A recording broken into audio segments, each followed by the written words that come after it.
Well, EFCA, the Employee Free Choice Act, is the most important piece of legislation that the Congress will consider with respect to the rights of working men and women at the workplace. This is a question of whether or not when people decide that they need and want a union, and 51% of the people sign a card to give them a union, they get a union.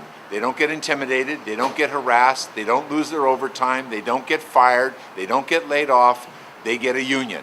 And that's the way it should be. That's the way the law was for many, many, many years before the business community came in and got the Congress to give the employers a veto. What we want to do is to restore the law the way it was originally intended, and that is the workers get to make the decision on whether or not they have an organized workplace and a union. Why do workers want this? Because they know that if that place is organized, the place that they work at is organized, they'll have better health care, they'll have better wages, they'll have better benefits, they'll have better working conditions, and they'll have more say at work. They'll have more say about how the work is done.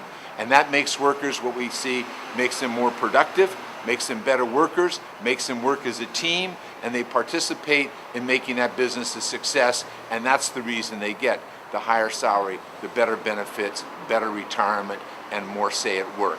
And we passed it in the House of Representatives last Congress.